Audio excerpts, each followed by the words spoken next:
दिल को दहला देने वाला वाक़या। हज़रत दाहिया कल्बी रज़ी अल्लाह ताला अन्हु नहायत खूबसूरत थे। तफसीर नगार लिखते हैं कि आपका हुस्न इस कदर था कि अरब की औरतें दरवाज़ों के पीछे खड़े होकर यानी छुप कर हज़रत दाहिया कल्बी रज़ी अल्लाह ताला अन्हु को देखा करती थी। लेकिन इस वक्त आप मुसलमान नहीं हुए थे। एक दिन सरवरे कौनैन ताजदार मदीना हज़रत मोहम्मद मुस्तफ़ा सल्लल्लाहु अलैहि वसल्लम की नज़र रहमत हज़रत दाहिया कल्बी पर पड़ी। आपने हज़रत दाहिया कल्बी के चेहरा को देखा कि इतना हसीन नौजवान है। आपने रात को अल्लाह ताला की बारगाह में दुआ मांगी, या अल्लाह इतना खूबसूरत नौजवान बनाया है, इसके दिल में इस्लाम की मोहब्बत डाल दे, इसे मुसलमान कर दे, इतने हुस्न नौजवान को जहन्नुम से बचा ले। रात को आपने दुआ फरमाई।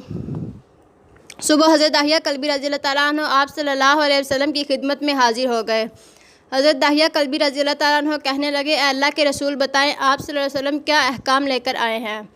आपने फरमाया, मैं अल्लाह का रसूल हूँ और अल्लाह वाहिद है, इसका कोई शरीक नहीं।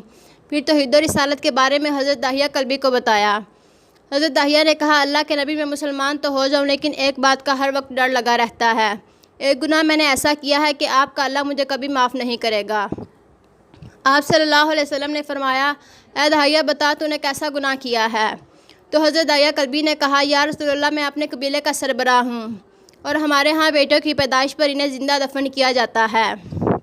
मैं क्योंकि कबीले का सरदार हूँ इसलिए मैंने 70 घरों की बेटियों को ज़िंदा दफन किया है।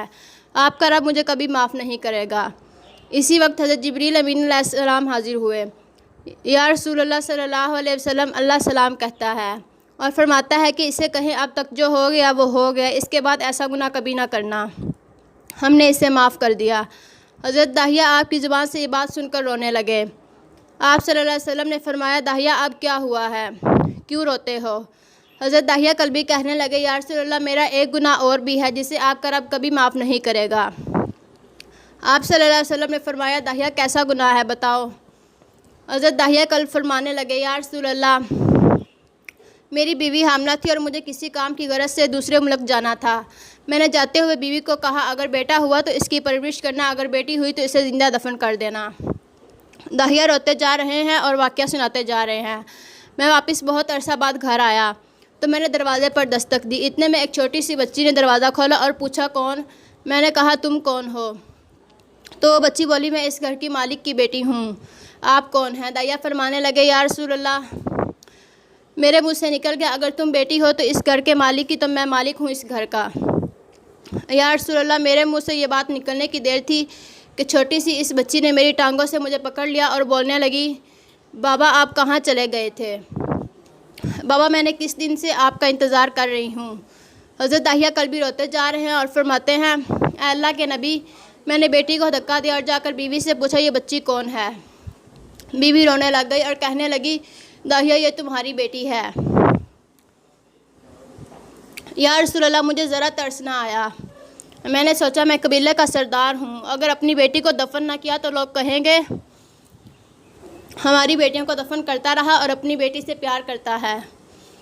हज़रत दाहिया की आंखों से अश्कजार गितार निकलने लगे।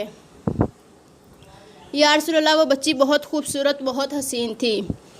मेरा दिल कर रहा था इसे सीने से लगा लूँ। फिर सोचता था कहीं लोग बाद में ये बातें ना कहें कि अपनी बेटी की बारी आई तो इसे ज़िंदा दफन क्यों नहीं किया। मैं घर से बेटी को तैयार करवा के निकला तो बीवी ने मेरे पाँव पकड़ लिए। दाहिया ना मारना इसे, दाहिया ये तुम्हारी बेटी है, माँ तो आखिर माँ ही होती है। मैंने बीवी को पीछे धक्का दिया और बच्ची को लेकर चल पड़ा। रास्ते में मेरी बेटी ने कहा, बाबा मुझे नानी के घर लेकर जा रहे हो। बाबा क्या मुझे खिलौने लेकर देने जा रहे हो। बाबा हम कहाँ जा रहे हैं। या रसूलल्लाह, मैं बच्ची के सवालों का जवाब ही नहीं देता। कभी मेरा मुंह चूमती है, कभी बाजू गर्दन के गिर्द दे लेती है, लेकिन मैं कुछ नहीं बोलता। एक मुकाम पर जाकर मैंने इसे बिठा दिया और ख़ुद इसकी कब्र खोदने लग गया। आका करीम सल्लल्लाहु अलैहि वसल्लम दाहिया की ज़ुबान से वाक़या सुनते जा रहे हैं और रोते जा रहे हैं। मेरी बेटी ने जब देखा कि मेरा बाप धूप में सख्त काम कर रहा है तो उठकर मेरे पास आई। अपने गले में जो छोटा सा दुपट्टा था वो उतार कर मेरे चेहरे से रेत साफ़ करते हुए कहती है, बाबा धूप में क्यों काम कर रहे हो, छाँव में आ जाएं।